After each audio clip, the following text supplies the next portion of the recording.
ನಮಸ್ಕಾರ. ನನ್ನ ಹೆಸರು ಚಿನ್ನ ಅಂತ ಕರೀತಾರೆ. ನಾನು ಮೂಲತಃ ಚೆನ್ನೈ ಮೂಲದವನಾಗಿರ್ತೇನೆ.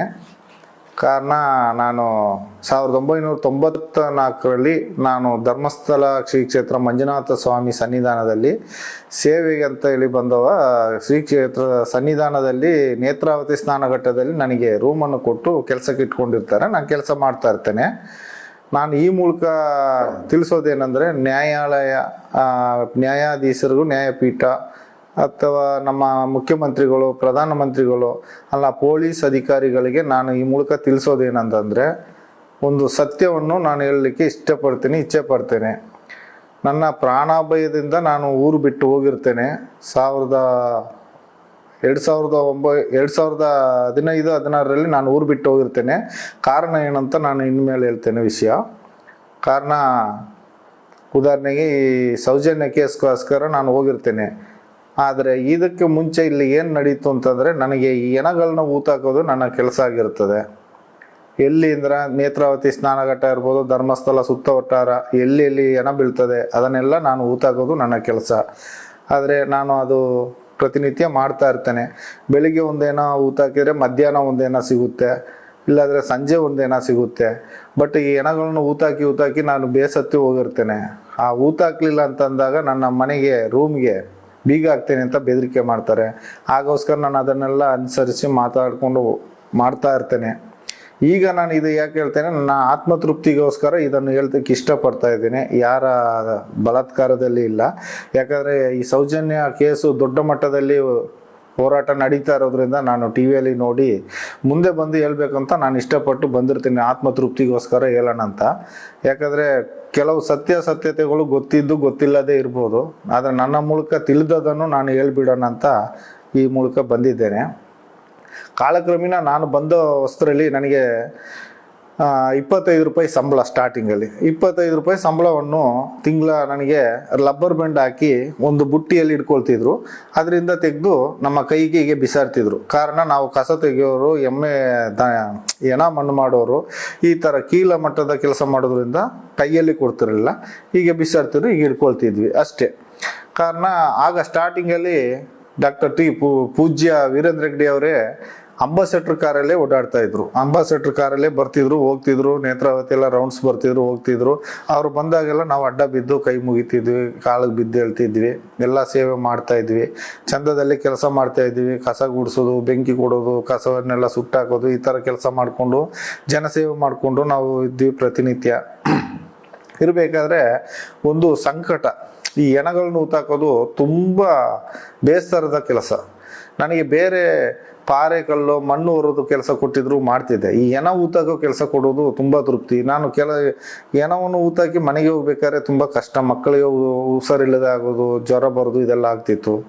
ಮತ್ತೆ ಹೇಗೋ ಮಾಡ್ತಾ ಕಾಲ ಕಳೀತಾ ಹೋಗ್ತಾ ಇದ್ದೆ. ಯಾಕಂದರೆ ನಮ್ಮ ಕೆಲಸವೇ ಹೆಣ ಊತಾಕೋದು. ಆದ್ದರಿಂದ ನಾವು ಅದನ್ನು ಊತಾಕಿ ಅಂತ ಹೇಳಿದ ತಕ್ಷಣ ನಾವು ಊತಾಕಿರ್ತೇವೆ. ರಾಜೇಶ್ವರ ಮ್ಯಾನೇಜರ್ ಹೇಳಿದ ಕೂಡಲೇ ನಾವು ಆ ಕೆಲಸ ಮಾಡಿರ್ತೇವೆ. ಇವರು ಇದನ್ನು ತಂದು ರಾಜೇಂದ್ರ ದಾಸ್ ಅನ್ನೋರು ಮ್ಯಾನೇಜರು ವಿಠಲ್ನ ಮೇಲೆ ಕಟ್ಟಿಡ್ಲಿಕ್ಕೆ ನಮ್ಮ ಹತ್ರ ಒಂದು ಕತೆ ಹೇಳ್ತಾರೆ. ಅವನು ಹೋಟ್ಲಲ್ಲಿ ಮೂಟೆ ಕಟ್ಟಿ ಇಟ್ಟಿದ್ದ, ಅವನೇ ಕೊಂದಾಕಿದ್ದ, ನಾವು ಊತಾಕಿದ್ವಿ ಅಂತೇಳಿ ವಿಠಲ್ನ ಮೇಲೆ ಹೇಳಿಬಿಡಿ, ನಾವು ಯಾವುದೇ ಹೋಟೆಲ್ ಕರೆದು ಕೇಳಿದಾಗ ಆ ಥರ ಹೇಳಿ ಅಂತೇಳಿ ನಮ್ಮನ್ನು ಹೇಳ್ತಾರೆ. ಹಾಗೆ ಹೇಳುವಾಗ ನಾವು ಯೋಚನೆ ಮಾಡ್ತೀವಿ. ಮನೆಗೆ ಬಂದು ಹೆಂಡತಿ ಮಕ್ಕಳಲ್ಲಿ ಯೋಚನೆ ಮಾಡುವಾಗ, ಇವರು ಕಾಸು ಕೊಡುವಾಗ ನಾವು ಈಸ್ಕೊಳ್ಳಿಕ್ಕೆ ನಾವು ಇರ್ಲಿಕ್ಕಿಲ್ಲ, ನಮ್ಮನ್ನು ಒಳಗೆ ತಳ್ಳುವ ಐಡಿಯಾ ಮಾಡ್ತಾರೆ. ಬಲುಪಸಿ ಆಗಲಿಕ್ಕೆ ನಾವು ರೆಡಿ ಇಲ್ಲ. ನಾವು ಭಿಕ್ಷೆ ಎತ್ತಿದ್ರು ಎಲ್ಲಿಯಾದರೂ ಹೋಗಿ ಜೀವನ ಮಾಡುವ ಅಂತ ಹೇಳಿ ಒಂದು ನಿರ್ಧಾರ ಮಾಡಿ, ನನ್ನ ಅಕ್ಕ ಭಾವ ನಾವೆಲ್ಲ ಒಂದು 4 ಜನರು ಸೇರಿ ನಾವು ಊರಿಗೆ ಹೊರಡ್ತೇವೆ. ನಮ್ಮ ಊರಿನಲ್ಲಿ ಯಾವುದಾದ್ರೂ ಕೆಲಸ ಮಾಡ್ಕೊಂಡು ಹೋಗ್ತೇವೆ, ನಮಗೆ ಊರಿನಲ್ಲಿ ಇಷ್ಟ ಇರಲಿಕ್ಕೆ ಹೋಗ್ತೇವೆ ಅಂತೇಳಿ ಹೊರಡಬೇಕಾದ್ರೆ ನಮಗೆ ಒಂದು ಜೀವನ ಮೂಲ ಅಂತ ಹೇಳಿ ಒಂದು ಮೂಲ ವೇತನ ಅಂತ ಕಾಸು ಇಟ್ಕೊಳ್ತಾರೆ ಸಂಬಳದಲ್ಲಿ ಕೊಡಬೇಕಾದ್ರೆ. ಅದು ಒಂದು 25 ವರ್ಷ ಕೆಲಸ ಮಾಡಿದ್ರಿಂದ ನಮಗೆ 3.5 ಲಕ್ಷ ಅಮೌಂಟ್ ಕೊಡ್ಲಿಕ್ಕೆ ಇರ್ತದೆ. 3.5 ಲಕ್ಷದಲ್ಲಿ ನಮಗೆ ಒಂದು 50,000 ಕೊಟ್ಟು ನಮ್ಮನ್ನು ಲೆಟ್ರ್ ಬರೆಸ್ಕೊಳ್ತಾರೆ. ನೀವಾಗೆ ಹೋಗೋದು ಅಂತೇಳಿ. ನಾವಾಗೆ ಹೋಗುವಾಗೆ ಲೆಟ್ರ್ ಬರೆದು ಸೈನ್ ಮಾಡಿಸಿ ನಮ್ಮನ್ನು ಕಳಿಸಿಬಿಡ್ತಾರೆ ಅಲ್ಲಿಂದ.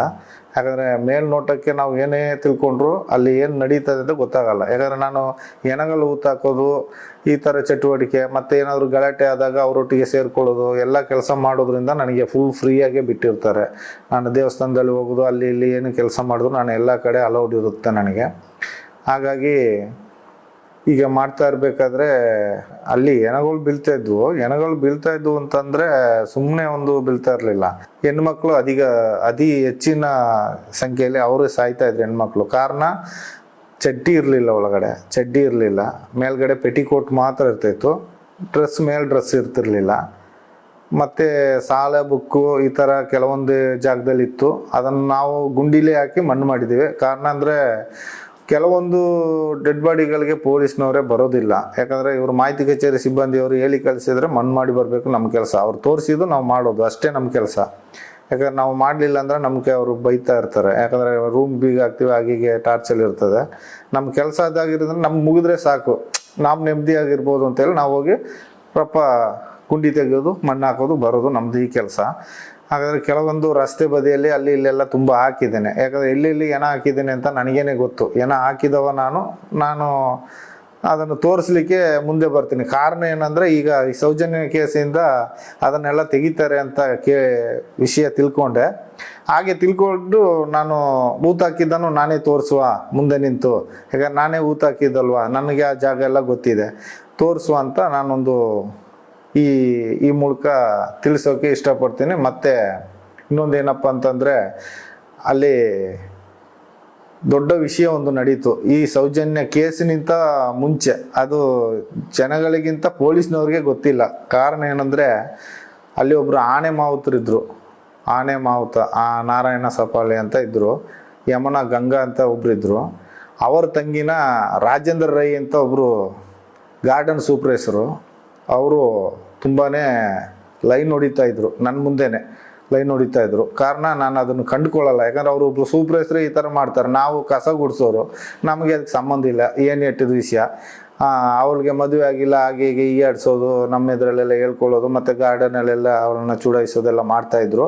ಅವಳು ಕೆಲಸ ಸಿಮೆಂಟ್ ಕಲ್ಸ್ಕೊಡೋದು, ಈ ಗಾರೆ ಮೇಸ್ತ್ರಿ ಹೆಲ್ಪರ್ ಕೆಲಸ ಮಾಡ್ಕೊಂಡಿದ್ಲು. ನಾರಾಯಣ ಸಪಾಳೆಯನ್ನ ದೇವಸ್ಥಾನಕ್ಕೆ ಬರ್ತಾ ಇದ್ದ, ಅಲ್ಲಿ ಅಶ್ವತ್ಥ ಕಟ್ಟೆಯನ್ನು ಸುತ್ತಾ ಇದ್ದ. ನಮಗೆ ಗೊತ್ತಿಲ್ಲ, ನಾವು ಏನು ತಿಳ್ಕೊಂಡ್ವಿ ಅಂದರೆ ಮ್ಯಾನೇಜರ್ ಹೇಳೋದು, ಅವನನ್ನು ಅವನನ್ನು ಹೊಡೆದು ಓಡಿಸು ಅಂತ. ನಾವು ಮತ್ತೆ 4 ಜನ ರೂಮ್ ಬೈನವರೆಲ್ಲ ಹೋಗೋದು, ಸರಿ ಹೊಡಿಯೋದು, ಕಾಲು ಮಂಡಿಗೆ ಕೇಳ ಹೊಡಿಯೋದು, ಸಖತ್ತಾಗಿ ಹೊಡೆದು ಓಡಿಸ್ತಾ ಇದ್ವಿ. ಪಾಪ ಬೈಕು ಓಡ್ತಾ ಇದ್ದ. ಮತ್ತೆ ರಿಕ್ಷಾದವ್ರು ಹೇಳ್ತಾ ಇದ್ರು, ಅವ ಹುಚ್ಚಲ್ಲ ಮಾರೆ, ಅವ ಇಲ್ಲಿ ಅವನೇ ಆಣ ಮಾವುತ, ಅವನದು ಜಾಗ ಎಲ್ಲ ಇದೆ, ಅವ ಇಲ್ಲಿ ಸ್ವಂತ ಮನೆ ಇದೆ ಮಾರೆ, ಅವನನ್ನ ಯಾಕೆ ಓಡಿಸ್ತೀನಿ ಅಂತ ರಿಕ್ಷಾದವ್ರು ಹೇಳುವಾಗ ಮತ್ತೆ ಗೊತ್ತಾಯ್ತು ನಮಗೆ ಇವ್ರನವನು ಅಂತ. ಮತ್ತೆ ಆನೆ ಮಾವುತ ಅಂತ ಆಗ ಗೊತ್ತು ನಮಗೆ. ಮ್ಯಾನೇಜರ್ ಹೇಳಿದ್ದು ಅವನು ಹುಚ್ಚ, ಅವನನ್ನು ಒಳಗೆ ಬಿಡಬಾರ್ದು, ಓಡಿಸು ಅಂತ ಹೇಳ್ತಿದ್ರು. ನಾವು ಎಷ್ಟೇ ಓಡಿಸಿದ್ರು ಅವನು ಅಶ್ವತ್ಥ ಕಟ್ಟೆಗೆ ಬಂದು ರೌಂಡ್ ಹಾಕೋದು, ಕೈ ಮುಗಿಯೋದೆಲ್ಲ ಮಾಡ್ತಿದ್ದ, ಹೋಗ್ತಿದ್ದ. ಆಗಿರ್ಬೇಕಾದ್ರೆ ಅವರು ರಾಜೇಂದ್ರ ಈ ಗಾರ್ಡನ್ ಸೂಪರ್ವೈಸರ್, ಅವರು ಸಹ 2-3 ಸರಿ ಹೊಡೆದಿದ್ದಾರೆ. ಮತ್ತು ನಾವು ತುಂಬ ಸರಿ ಹೊಡೆದಿದ್ದೇವೆ, ನಮ್ಮನ್ನು ಹೊಡೆಸಿದ್ದಾರೆ. ಆಗ ಹೊಡೆಸಿದ್ದು ಈ ಥರ ಫಂಕ್ಷನ್ ಹೋಗಿ ಬರ್ಬೇಕಾದ್ರೆ ನಾವು ನೋಡಿರ್ತೀವಿ ಅಲ್ಲಿ ದೇವಸ್ಥಾನ KSRTC ಹೊಸ ಬಸ್ ಸ್ಟ್ಯಾಂಡ್ ಹತ್ರ.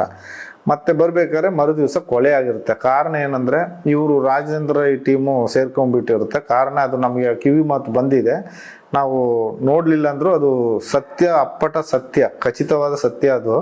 ಯಾಕಂದರೆ ಅವ್ರ ಮೇಲೆ ಕಣ್ಣಿತ್ತು ಫಸ್ಟೇ.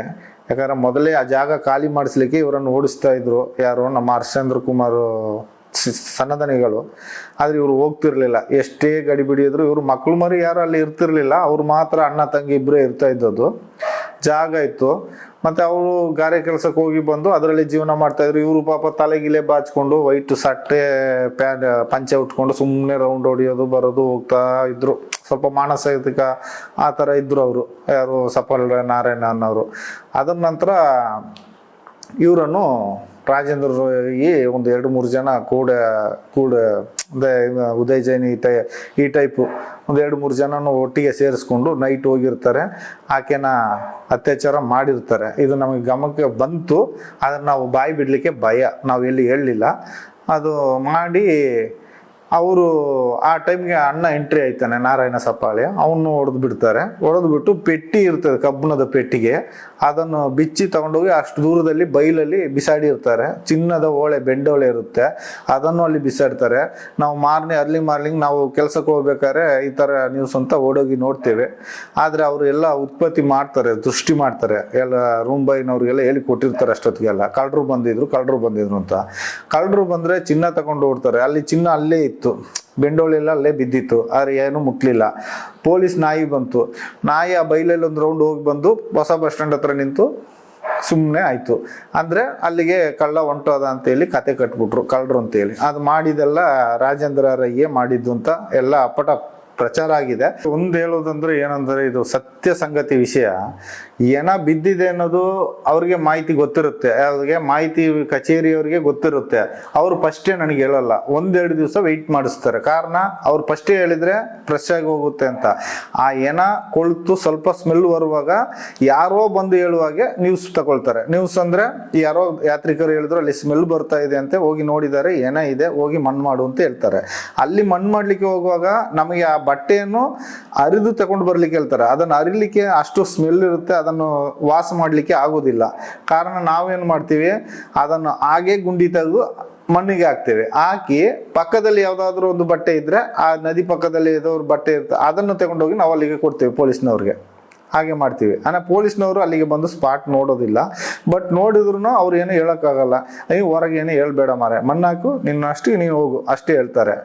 ಮತ್ತೆ ಅದೆಲ್ಲ ಮಾಡ್ತಾ ಇದ್ರು. ಇದು ನಡೆದ ಸಂಗತಿ. ಮತ್ತೆ ಏನಗಳೆಲ್ಲ ನಾವು ಮೊದಲೆಲ್ಲ ಈ ಅಂಬಾಸೆಡರ್ ಕಾರಲ್ಲಿ ತಗೊಂಡು ಹೋಗ್ತಾ ಇದ್ವಿ. ಅಂಬಾಸೆಡರ್ ಕಾರಲ್ಲಿ ತಗೊಂಡು ಹೋಗ್ಬೇಕಾದ್ರೆ ಒಬ್ರು ಡ್ರೈವರ್ ಮುಖ ತೋರಿಸ್ಮಾರೆ ನೋಡು ಅಂತ ಹೇಳಿದ್ರು. ನಾನು ಸುಮ್ಮನೆ ಉದಾಹರಣೆಗೆ ಹಿಂದೆಗಡೆ ಬಾನಟ್ ಇದಿದೆ ನೋಡಿ, ಅದರಲ್ಲೇ ಹಾಕೋದು ಏನವನ್ನು, ಅದನ್ನು ತೆಗೆದು ತೋರಿಸಿದಕ್ಕೆ ಪೊಲೀಸ್ನವರು ನನ್ನನ್ನು ಬೈದರು. ನೀನು ಯಾರು ಪರ್ಮಿಷನ್ ಹೇಳಿದೆ, ಯಾಕೆ ಮರ ಈಗೆಲ್ಲ ಪಬ್ಲಿಕ್ ಮಾಡ್ತೀಯಾ, ತೋರಿಸ್ತೀಯಾ, ನೀನು ತೋರಿಸ್ಬಾರ್ದು ಹಾಗೆ ಅಂತ ಬೈದರು. ಅದು ತೋರಿಸಿದ್ದು ತಪ್ಪು ನಮ್ಮದು. ಯಾಕಂದರೆ ಅದು ಯಾರಾದರೂ ಸಂಬಂಧಿಕರಿದ್ದರೆ ಗೊತ್ತಿದ್ರೆ ನೋಡಿದ್ರೆ ಯಾರಾದರೂ ಪರಿಚಯ ಹೇಳ್ತಾರೆ ಅಂತ ನಾನೇ ಮನದಾಳದಿಂದ ತೋರಿಸ್ಬಿಟ್ಟೆ. ಅದು ನನ್ನನ್ನು ಬೈದು ಬಿಟ್ರು. ಆನಂತರ ಏನಂದ್ರೆ ಸಸ್ಪೆನ್ಸಲ್ಲಿ ಅದು ಡಿಕ್ಕಿಲಿ ಹಾಕೋದು, ಎಲ್ಲಾದ್ರೂ ಒಂದು ಕಾಡು ಪ್ರದೇಶ ಇರೋ ತಗೊಂಡೋಗಿ ಹಾಕೋದು. ಮತ್ತೆ ಧರ್ಮಸ್ಥಳದಲ್ಲಿ ಹೊಸ ಬಸ್ ಸ್ಟ್ಯಾಂಡ್ ಆಗುವ ಮುಂಚೆ ಹಳೆ ಬಸ್ ಸ್ಟ್ಯಾಂಡ್ ಇತ್ತು, ಅಣ್ಣಪ್ಪ ಸ್ವಾಮಿ ಬೆಟ್ಟದ ಎದುರುಗಡೆ ಇತ್ತು. ಆ ಬೆಟ್ಟದಲ್ಲಿ ಕೆಲವು ಭಿಕ್ಷುಕರು ಎಲ್ಲ ಇರ್ತಾ ಇದ್ರು. ಕಾರಣ ಭಿಕ್ಷುಕರು ಧರ್ಮಸ್ಥಳದಲ್ಲಿ ಇದ್ರೆ ಉದ್ದೇಶ, ಇಲ್ಲಿ ಮ್ಯಾನೇಜ್ಮೆಂಟ್ ನಮಗೆ ಹೇಳಿದ್ದು, ಧರ್ಮಸ್ಥಳ ಅಂದ್ರೆ ಧರ್ಮದಲ್ಲಿ ಯಾರೂ ಇಲ್ಲ, ಧರ್ಮಸ್ಥಳದಲ್ಲಿ ಭಿಕ್ಷುಕರೇ ಇಲ್ಲ ಅನ್ನುವಂಥ ಭಾವನೆ, ಧರ್ಮಸ್ಥಳಕ್ಕೆ ಬರಬೇಕು ಅನ್ನೋದು ದೇವಸ್ಥಾನದ ಉದ್ದೇಶ, ದೇವಸ್ಥಾನ ನಿರ್ವಾಹ ಇಲ್ಲಿ ದೇವಸ್ಥಾನದ ಆಡಳಿತ ಉದ್ದೇಶ. ಆದ್ರಿಂದ ಯಾವುದೇ ಭಿಕ್ಷುಕ ಬಂದ್ರು ಸರಿ ಅವನನ್ನು ಒಳ್ಳೆ ಮಾತಿನಲ್ಲಿ ಕಳಿಸೋದಿಲ್ಲ, ಸರಿ ಹೊಡೆಯೋದು, ಮೊಣಕಾಲಿಗೆ ಮಂಡಿಯಿಂದ ಕೆಳಗೆ ಹೊಡೆದು ಅವನನ್ನು ಮಾಹಿತಿ ಕಚೇರಿಯಿಂದ 30 ರೂಪಾಯಿ ಕಾಸನ್ನು ಇಸ್ಕೊಂಡು ಒಂದು ಸಕಲೇಶ್ಪುರ, ಒಂದು ಮಂಗಳೂರು, ಈ ಕಡೆ ಎಲ್ಲಾದ್ರೂ ಕಳಿಸ್ಬಿಡ್ತಿದ್ವಿ. ಅವ್ರು ಹೋಗ್ತಾರೆ, ಮತ್ತೆ ಮರು ದಿವಸ ಬರ್ತಾರೆ. ಅಂಥವ್ರನ್ನು ಮಾಹಿತಿ ಕಚೇರಿ ಸಿಬ್ಬಂದಿಯವರೇ ರಾತ್ರಿ ಹೊತ್ತು ಅವನನ್ನು ಟವಲ್ ಹಾಕೋದು, ಎಳೆದಾಡೋದು ಎಲ್ಲ ಮಾಡುವಾಗ ಅವನು ಸತ್ತೋಗ್ತಾನೆ. ಮಧ್ಯರಾತ್ರಿಗೆಲ್ಲ ಯಾರು ಇಲ್ಲ, ಅವ್ರವ್ರಿಗೂ ಮಲಗಿರ್ತಾರೆ. ಅವನನ್ನು ಬೆಳಿಗ್ಗೆ 7 ಗಂಟೆ 8 ಗಂಟೆ ಆಗುವಾಗ ನಾವು ಡ್ಯೂಟಿಗೆ ಹೋಗುವಾಗ ಅಲ್ಲಿ ತರಕಾರಿ ಗಾಡಿ ಇರುತ್ತೆ, ಆ ಗಾಡಿಯಲ್ಲಿ ಅವನನ್ನು ಹಾಕೋದು, ಕೊಟ್ಟು ಆರೆ, ಅದನ್ನು ಗುದ್ಲಿ ಆರೆ ಅಂತ ಹೇಳ್ತೇವೆ ಕನ್ನಡದಲ್ಲಿ, ಇಲ್ಲಿ ತುಳುನಾಡಲ್ಲಿ ಕೊಟ್ಟು ಆರೆ ಅಂತಾರೆ. ಅದನ್ನು ಹಾಕೊಂಡು ಒಂದು ಹಳೆ ಬಟ್ಟೆಯನ್ನು ಮೇಲೆ ಮುಚ್ಚಿ ತಗೊಂಡು ಹೋಗಿ ಒಂದು ಕಡೆ ಮಣ್ಣು ಮಾಡೋದು. ಈ ಥರ ಕೆಲಸ ನಾವು ಮಾಡೋದು. ಅದು ಮಣ್ಣು ಮಾಡುವಾಗ ಪೊಲೀಸ್ನವರು ಬರೋದಿಲ್ಲ. ಅವ್ರು ಪೊಲೀಸ್ಗೆ ಇನ್ಫಾರ್ಮೇಶನ್ ಕೊಟ್ಟಾಗಿದೆ, ನೀವು ಹೋಗಿ ಮಾಡಿ ಬನ್ನಿ ಅಂತ ಹೇಳ್ಬಿಡ್ತಾರೆ ಮಾಹಿತಿ ಕಚೇರಿಗೆ. ನಮಗೇನು ಮಣ್ಣು ಮಾಡೋದು ಕೆಲಸ, ಕೊಂಡೋಗಿ ಮಾಡಿ ಬರ್ತೀವಿ. ಈ ಥರ ಕೆಲಸ ದಿನನಿತ್ಯ ನಾವು ಅಲ್ಲಿ ಮಾಡ್ತಾ ಇರ್ತೀವಿ. ನಮ್ಮ ಕೆಲಸ ಉದ್ಯೋಗವೇ ಅದೇ ಇರುತ್ತೆ, ಬೇರೆ ಏನು ಮಾಡೋಕ್ಕಾಗಲ್ಲ. ನನಗೆ ಒಂದು ಆಸೆ ಬಂತು, ಯಾಕಂದ್ರೆ ನಾನೇ ಊತಾಕಿರೋ ಜಾಗ ಇರೋದ್ರಿಂದ ನಾನು ತೋರಿಸುವ ಅನ್ನೋ ಕುತೂಹಲ ಮನಸ್ಸಿಂದ ಕೆಳರ್ತಾ ಇದೆ. ಯಾಕಂದ್ರೆ ನನಗೆ ಊತಾಕಿ ಮನಸ್ಸಲ್ಲಿ ಅದೇ ಏನದ ಚಿಂತೆ ಆಗ್ಬಿಟ್ಟಿದೆ. ಸರಿ, ಇನ್ನು ಮುಂದೆ ಈಗ ನಾನು ತಿಳ್ಕೊಂಡು ಎಡೆಯಲ್ಲಿ ಒಂದ್ಸರಿ ವಿಚಾರಿಸಿ ನೋಡಿದೆ, ಎನಗಳೇ ಬೀಳೋದಿಲ್ಲ ಅಂತೆ ಧರ್ಮಸ್ಥಳದಲ್ಲಿ. ನನಗೆ ತುಂಬಾ ಸಂತೋಷದ ಸುದ್ದಿ, ಹೀಗೆ ಇರ್ತಾ ಇದ್ರೆ ನಾನು ಇರ್ತಿದ್ನೆ ಅಂತ. ಈಗ ಎನಗಳೇ ಬೀಳೋದಿಲ್ಲಂತೆ. ಹಾಗಾಗಿ ಈಗ ನಾನು ಊತಾಕಿದ ಜಾಗ ಎಲ್ಲೆಲ್ಲಿ ಊತಾಕಿದ್ದೀನಿ ಎಲ್ಲ ನನಗೆ ಗೊತ್ತಿದೆ. ಹಾಗೆ ಎಲ್ಲಿಯಾದರೂ ಒಂದು ವೇಳೆ ಈ ಸಂಘ ಪರಿವರ್ತನೆಯಲ್ಲಿ ನ್ಯಾಯಾಲಯದಿಂದ ಒಂದು ಆದೇಶ ಬಂದರೆ ನಾನು ಖಂಡಿತ ಅದನ್ನು ತೋರಿಸ್ತೇನೆ ನಿಮಗೆ. ಎಲ್ಲೆಲ್ಲಿ ಹೆಣ ಊತಾಕಿದ್ದೀನಿ ಎಲ್ಲ ಹೆಣವನ್ನು ನಾನು ತೋರಿಸ್ತೇನೆ. ಈಗ ಹೆಣಗಳು ಬೀಳೋದಿಲ್ಲ ಅಂತೆ, ಸೌಜನ್ಯ ಕೇಸಿನ ನಂತರ ಹೆಣಗಳೇ ಬೀಳೋದಿಲ್ಲ ಅಂತ ನಾನು ಕೇಳಿದೆ, ವಿಷಯ ತಿಳಿಯಿತು. ಹಾಗಾದ್ರೆ ಹೆಣಗಳು ಅದರ ಮುಂಚೆ ಯಾಕೆ ಅಷ್ಟು ಹೆಣಗಳು ಬೀಳ್ತಿತ್ತು ಅಂತ ನನಗೆ ಗೊತ್ತಿಲ್ಲ. ನನಗೆ ಆಶ್ಚರ್ಯ ಆಗ್ತಾ ಉಂಟು. ಕಾರಣ ಅದರ ಮುಂಚೆ ಆ ಹೆಣಗಳು ಒಂದು ದಿನಕ್ಕೆ 2, 3, 4 ಈ ಥರ ಬೀಳ್ತಾ ಇದ್ದ ಹೆಣಗಳು ಇವಾಗ ತಿಂಗಳಿಗೆ ಒಂದು ಹೆಣ ಬೀಳೋದಿಲ್ಲ ಅಂತೆ. ಹಾಗಾದ್ರೆ ಇದು ಏನು ಆಶ್ಚರ್ಯ ಸಂಗತಿ ಅಂತ ನನಗೆ ಗೊತ್ತಾಗ್ತಾ ಇಲ್ಲ. ಆಶ್ಚರ್ಯ ಆಗ್ತಾ ಉಂಟು ನನಗೆ, ಯಾಕೆ ಹೆಣಗಳು ಬೀಳ್ತಾ ಇಲ್ಲ ಅಂತ.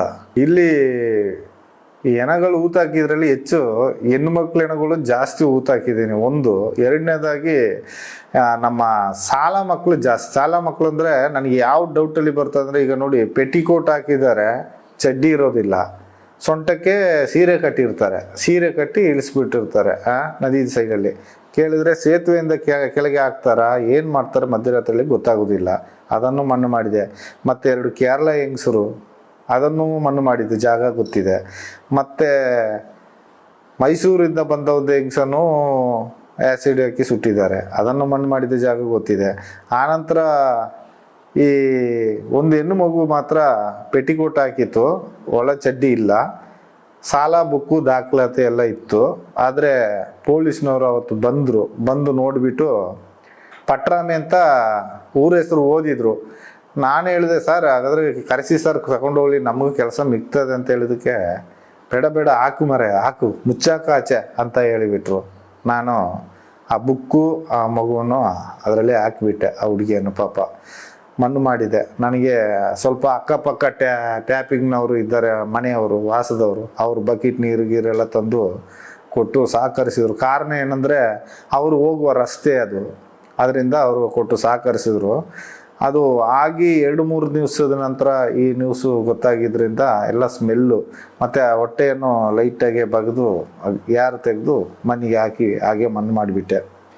ಕೆಲವೊಂದು ಹೆಣಗಳಿಗೆ ಪೊಲೀಸ್ ಬಂದಿದ್ದಾರೆ, ಕೆಲವೊಂದು ಹೆಣಗಳಿಗೆ ಪೊಲೀಸೇ ಬರೋದಿಲ್ಲ. ಕೆಲವೊಂದು ಹೆಣಗಳನ್ನು ಮಣ್ಣು ಮಾಡಿ ಬರ್ಲಿಕ್ಕೆ ಹೇಳ್ತಾರೆ, ಮಣ್ಣು ಮಾಡಿ ಬರ್ತೇನೆ, ನನ್ನ ಕೆಲಸ ಅದೇ.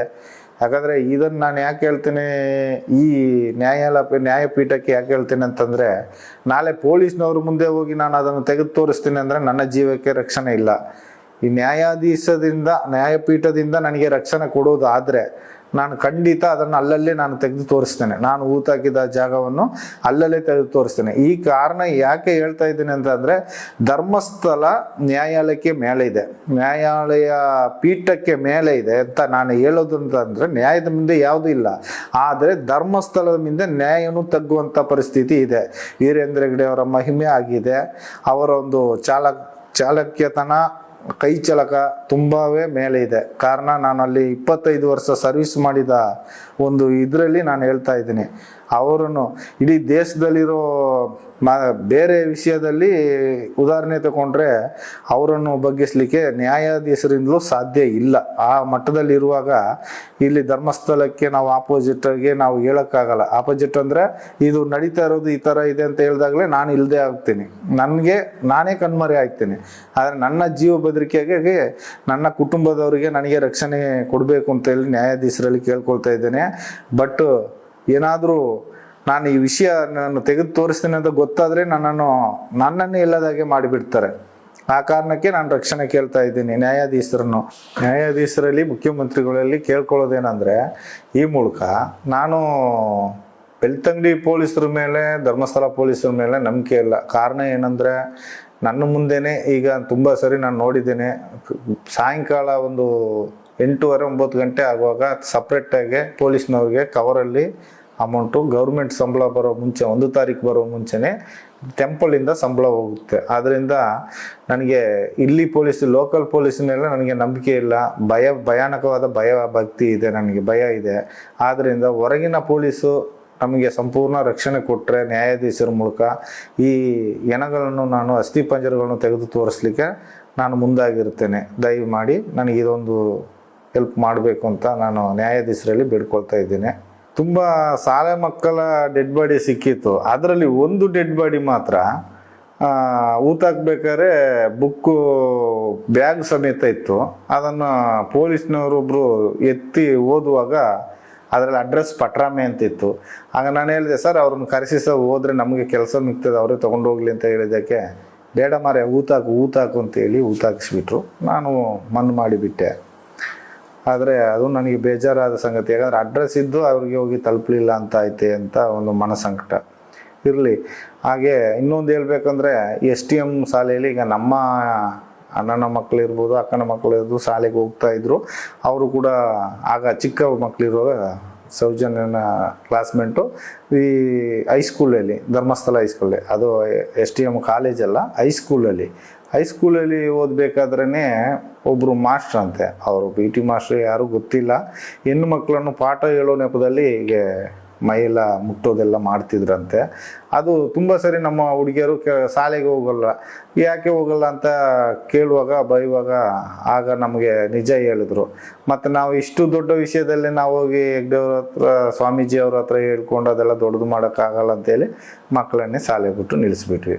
ಹೀಗೆಲ್ಲ ನಡೀತದೆ. ಯಾಕಂದರೆ ಇಲ್ಲಿ ಧರ್ಮಸ್ಥಳ ವಠಾರದಲ್ಲಿ ಏನು ನಡೆದ್ರೂ ಆ ವಿಷಯವನ್ನು ಎತ್ತಿ ಹೇಳುವಂಥ ಶಕ್ತಿ ಜನರಿಗೆ ಯಾರಿಗೂ ಇಲ್ಲ. ಕಾರಣ ಏನಂದರೆ, ಇಲ್ಲಿ ಅನ್ನ ತಿನ್ನಬೇಕು, ಊಟ ಮಾಡಬೇಕು, ಜೀವನ ಸಾಗಿಸ್ಬೇಕು. ಅವರವರು ಜೀವನವನ್ನು ದಿನನಿತ್ಯ ಅವ್ರು ನೋಡೋದನ್ನು ಕಲ್ತ್ಕೋತಾರೆ ಜನಗಳು. ಯಾಕಂದರೆ ಅವರನ್ನು ಎದುರು ಮಾಡಿ ಮಾತಾಡುವಷ್ಟು ಶಕ್ತಿ ಯಾರಿಗೂ ಇಲ್ಲ.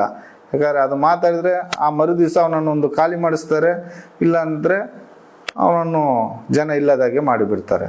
ಈಗ ಇತ್ತೀಚೆಗೆ ಹೊಸದಾಗೆ ಒಂದು ರೈಟ್ರು, ಈಗ ಸೌಜನ್ಯ ಕೇಸಿನಿಂದ ಮುಂಚೆ ಬಂದವರು ಅಂತ ನಾನು ಅನ್ಕೊಂಡಿದ್ದೇನೆ, ಅವರು ಚಂದ್ರಶೇಖರಯ್ಯ ಅಂತ ಒಬ್ರು ಇದ್ರು ಬಂದವರು, ನಂತರ ಬಂದವರು ಇರ್ಬೋದು, ಹೇಳೋಕ್ಕಾಗಲ್ಲ. ಬಂದರು, ಅವರು ಹೆಡ್ ಕಾನ್ಸ್ಟೇಬಲ್ ಆಗಿ ಬಂದರು ಧರ್ಮಸ್ಥಳಕ್ಕೆ. ಅವರು ಬರ್ಬೇಕಾದ್ರೆ 2 ಸೂಟ್ ಕೇಸಿಂದ ಬಂದರು. ಕೇರಳದವರು, ಅವರ ವೈಫು ಬಂದರು. ಮಾಹಿತಿ ಕಚೇರಿ ಮೇಲ್ಗಡೆ ರೂಮ್ ಮಾಡಿ ಕೊಟ್ಟರು ಸ್ವಾಮಿ ಹೆಗ್ಡೆ ಅವರು. ಅದರಲ್ಲಿ ವಾಸ ಮಾಡಿಕೊಂಡು ನಿರ್ವಹಿಸ್ಕೊಂಡಿದ್ರು. ಹಾಗೆ ಸಲೀಟ್ ಹಿಡ್ಕೊಂಡು ಹಾಗೆ ಹೀಗೆ ಒಳ್ಳೇದು ಮಾಡಿಕೊಂಡು ಕಾಲ ಕಳ್ಕೊಂಡು ಹೋಗ್ತಾ ಇದ್ರು. ಹೆಣಗಳನ್ನು, ಡೆಡ್ ಬಾಡಿಗಳನ್ನು ತೆಗೆದ್ರೆ ಅದರಲ್ಲಿರುವಂಥ ಆಭರಣ, ಒಂದು ಚಿನ್ನ, ಸರ, ಬೆಂಡೋಲೆ, ಕೈಬಳೆ, ಏನಾದರೂ ಚಿನ್ನದ ಐಟಮ್ ಸಿಕ್ಕಿದ್ರೆ ಅದನ್ನು ತೊಳೆದು ಕೊಡಿ ಅಂತ ಹೇಳ್ತಾರೆ. ಅದು ಮೊದಲಿಂದಲೂ ಪೊಲೀಸ್ನವ್ರಿಗೆ ಕೊಡ್ತಾ ಇದ್ವಿ. ಅದು ನಮಗೆ ಮೊದಲಿದ್ದವರು ತೋರಿಸ್ತಿರ್ಲಿಲ್ಲ. ಬಟ್ ಇವ್ರ ಮೂಲಕ ನಮಗೆ ಕಣ್ಣಿಗೆ ಕಂಡು ಬಂತು. ಹೇಗಂದ್ರೆ, ಅದನ್ನು ಬಿಚ್ಚಿ ನಾವು ಸೋಪ್ ಹಾಕಿ ತೊಳೆದು ಒಂದು ಕವರ್ಲ್ ಹಾಕಿ ಅವ್ರ ಕೈಯಲ್ಲಿ ಕೊಟ್ಬಿಡೋದು. ಅವರು ತಗೊಂಡು ಹೋಗಿ ಏನು ಮಾಡೋದು, ಆ ಬಾಡಿಯನ್ನು ಬೆಳ್ತಂಗಡಿ ಆಚೆ ಈಚೆಲ್ಲ ಹೋಗಿ ಬರುವಾಗ ಫ್ಯಾನ್ಸಿ ಅಂಗಡಿ ಇದೆ, ಅಲ್ಲಿಗೆ ನನ್ನನ್ನು ಬುಲೆಟಲ್ಲಿ ಕರ್ಕೊಂಡು ಹೋದ್ರು. ಹೋಗ್ಬೇಕಾದ್ರೆ ಸೇಮ್ ಆ ಫ್ಯಾನ್ಸಿ ಅಂಗಡಿಯನ್ನು ತೋರಿಸ್ತಾರೆ, ಇದೇ ಟೈಪು ತೆಗೆದುಕೊಡು ಅಂತ. ಅದೊಂದು 25-30 ರೂಪಾಯಿ ಕೊಟ್ಟು ಸೇಮ್ ಪರ್ಚೇಸ್ ಮಾಡ್ತಾರೆ. ನಾನು ಆಗಲೇ ಕೇಳಿದೆ, ಏನು ಸರ್ ಹೀಗೆ ಮಾಡ್ತೀರಾ ಅಂತ. ಸುಮ್ಮನೆ ರೀ, ನಿಮ್ಗೇನ್ರಿ ಗೊತ್ತು, ಅದೆಲ್ಲ ಸರ್ಕಾರಕ್ಕೆ ಲೆಕ್ಕ ಕೊಡ್ಬೇಕ್ರಿ, ತೊಳ್ರಿ ಟೀ ಕುಡೀರಿ ಅಂತೇಳಿ 200 ರೂಪಾಯಿ ಕೊಟ್ಬಿಟ್ಟು ಅಲ್ಲಿಗೆ ನನ್ನನ್ನು ಸರಿ ಮಾಡಿದರು. ಮತ್ತು ನಾನು ಮಾತಾಡಲಿಲ್ಲ, ಪೊಲೀಸ್ನವ್ರ ವಿಷಯ ನಮ್ಗೆ ಯಾಕೆ ಬೇಕು ಅಂತ ಸುಮ್ಮನಾದೆ. ಈ ಥರ ನಮ್ಮ ಬೆಳ್ತಂಗಡಿ ಪೊಲೀಸು, ಧರ್ಮಸ್ಥಳ ಪೊಲೀಸು ಹೋಗ್ತಾ ಇದೆ. ಈ ಸೌಜನ್ಯ ಕೇಸಲ್ಲಿ ಈಗ ಹೇಳ್ಕೊಳ್ತಾ ಇರೋವಂಥ ಒಂದು 3-4 ಜನರದ ಕ್ಯಾರೆಕ್ಟರ್ ನಾನು ಹೇಳೋಕ್ಕೆ ಇಷ್ಟಪಡ್ತೀನಿ. ಅವ್ರ ಕ್ಯಾರೆಕ್ಟರ್ ಹೆಂಗೆ ಅಂದರೆ, ನಾನೊಂದು 25 ವರ್ಷ ಕೆಲಸ ಮಾಡಿಕೊಂಡು ಅವ್ರನ್ನ ಫಾಲೋ ಮಾಡಿರೋ ಲೆಕ್ಕದಲ್ಲಿ ನನಗೆ ಗೊತ್ತಿದ್ದ ಮಟ್ಟಿಗೆ ಉದಯ್ ಜೈನ್ನ ಉದ್ದೇಶ ಏನಂದರೆ, ಅವನು ಈಗ ಪ್ಯಾಂಟ್ ಹಾಕ್ತಾನೆ, ಹಾಗೆಲ್ಲ ಪ್ಯಾಂಟ್ ಹಾಕೋದಿಲ್ಲ, ವೈಟ್ ಪಂಚೆ ಶರ್ಟ್ ಹಾಕ್ಕೊಂಡು ಆಟೋ ಓಡಿಸೋದು. ಇವರು ಎಲ್ಲರೂ ಲೈನಲ್ಲಿ ಬಂದು ಪ್ಯಾಸೆಂಜರ್ ಹಾಕ್ಕೊಂಡು ಹೋದರೆ ಇವನು ಮಾತ್ರ ಅಲ್ಲೆಲ್ಲಿ ಹೋಗಿ ಪ್ಯಾಸೆಂಜರ್ ಹಾಕೊಳ್ಳೋದು. ಮತ್ತು ಒಂದು ಅನಾಥನಾಗೆ ಅಂದರೆ ಆ ರಿಕ್ಷಾದಲ್ಲೇ ಮಲ್ಕೊಳ್ಳೋದು.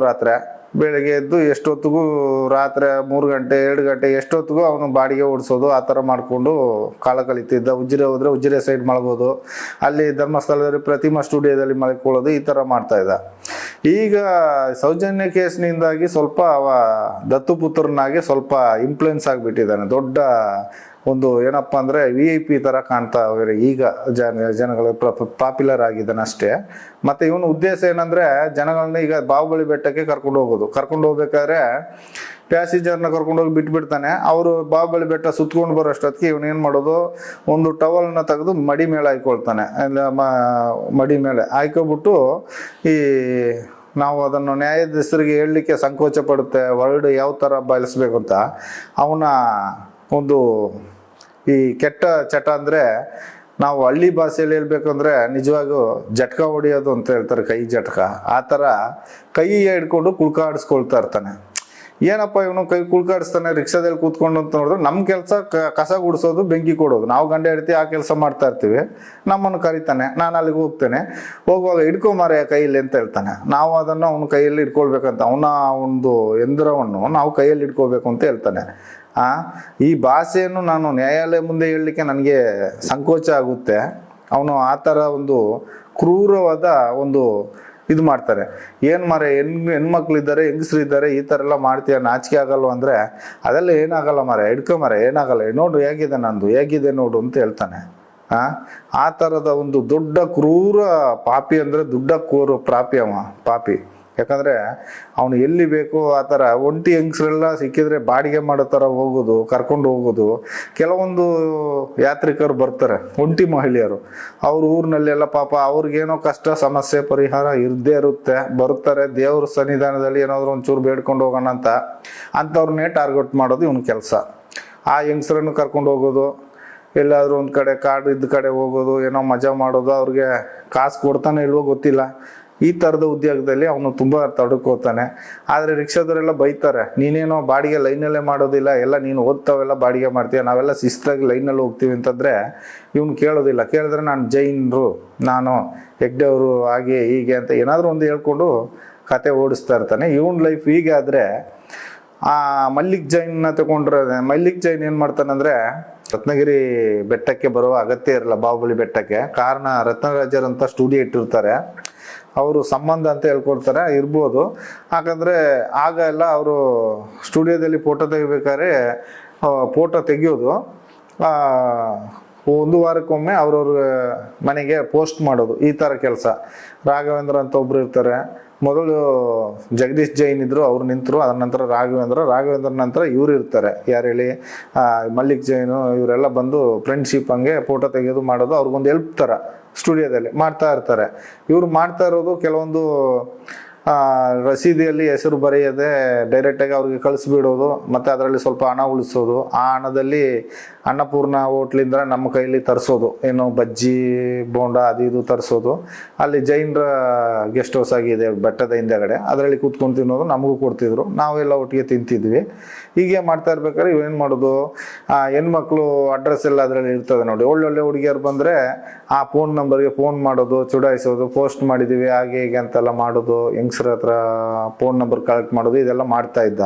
ಅದು ನಮಗೆ ಗೊತ್ತಿದ್ದ ವಿಷಯ. ಅದ್ರ ನಂತರ ಬೆಟ್ಟದಲ್ಲೇ ಒಳ್ಳೆ ಹುಡುಗಿಯರು ಬಂದರೆ ಅವರನ್ನು ಲೈನ್ ಹಾಕೋದು. ಲೈನ್ ಅಂದರೆ ಚುಡಾಯಿಸೋದು, ಚೀಟಿಯಲ್ಲಿ ಇವ್ರ ಫೋನ್ ನಂಬರ್ ಬರೆಯೋದು, ಹುಡುಗಿಯರ ಹತ್ರ ಬಿಸಾಡೋದು, ಹೀಗೆಲ್ಲ ಮಾಡೋದು.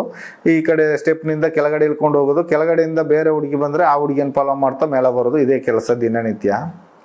ಇವರು ಇನ್ನೊಂದು ಹೇಳ್ಬೇಕಂದ್ರೆ ಸಂತೋಷ್ ರಾವ್ನ ಹಿಡ್ಕೊಟ್ವಿ ಅಂತ ಹೇಳ್ತಾರೆ. ಹಿಡ್ಕೊಡೋಕ್ಕೆ ಇವ್ರಿಗೆ ಅರ್ಹತೆ ಇಲ್ಲ. ಕಾರಣ ಅಂದರೆ ಬಾಹುಬಲಿ ಬೆಟ್ಟದಲ್ಲಿ ಇವ್ರಿಗೆ ಜಾಬೇ ಇಲ್ಲ.